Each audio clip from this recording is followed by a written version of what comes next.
Story RH, the podcast that makes a long story short. Welcome to all. History is made of stories. In this episode, we'll be talking about critical thinking within companies.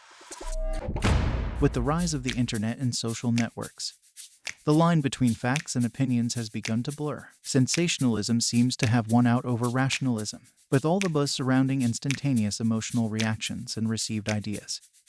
It's hard to find the truth or even the path that leads to it. We need good judgment and critical thinking, particularly within companies, because each company is microcosm of sorts with its own power games, personal interests, and daily pressures. And yet, conformity is sometimes valued over truth because people hate to make waves or diverge from the official line. Critical thinking isn't always warmly embraced. So, what dangers do some companies see in critical thinking? And how can we instead learn to cultivate it? What's the story? All companies need to combine productivity and adaptability, and there are two prerequisites to doing so: understanding the situation we must adapt to, as it really is, and being able to make decisions and act efficiently. Critical thinking is a continuous test of logic. It's about keeping your sensors honed and on to understand situations, ties between things and the room you have to react. It's a key skill for adaptability. As long as you know how to assess and manage the risk of uncertainty, because if you don't, critical thinking can leave you in a quagmire of endless contradictions. If we define critical thinking as a way of thinking which knows how to criticize discerningly, which assesses the need for criticism and the nuances of our time, and which understands that there is a time for thinking and a time for action, then isn't that a skill everyone wants to have in use? Yes and no.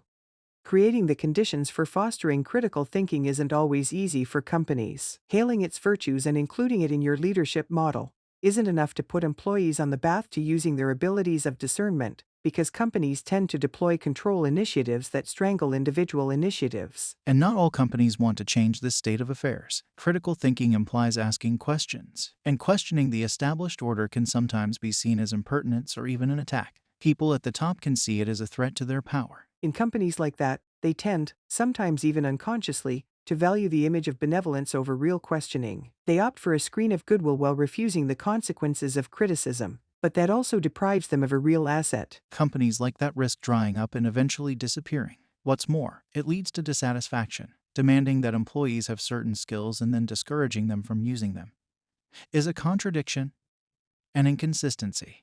We want creativity, but don't accept the consequences. We want self-starting but obedient employees. You can't have both. Such an attitude calls for a serious examination of the company's culture, ways of working, and habits in several areas. First, respect for people and their ideas. Without it, there is no hope that employees will freely express their doubts and questions, which are the very foundation of critical thinking. Next, transparency.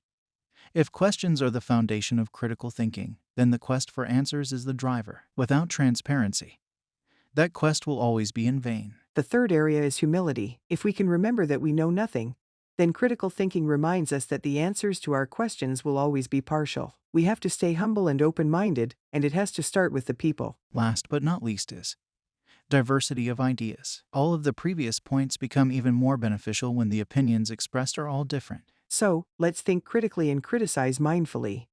Let's criticize work, suggestions, and accomplishments in a constructive way that serves the greater good. This approach doesn't preclude a real atmosphere of goodwill and respect for all and for what each person contributes to the collective effort. Pursuing progress by asking questions and making suggestions is not incompatible with a friendly atmosphere and good manners, as long as you do it sincerely and discerningly. Discernment must be paired with efficient action for any company to find the path to the agility it covets. To recap, critical thinking is a key skill required to cultivate adaptability in companies, and yet, not all companies nurture it, out of fear of the questions it may raise. But, for companies who are ready to embrace it, they'll need to pay particular attention to 4 areas: respect, transparency, humility, and diversity. Is that right? Exactly right. Way to make a long story short. Story RH, the podcast that makes a long story short.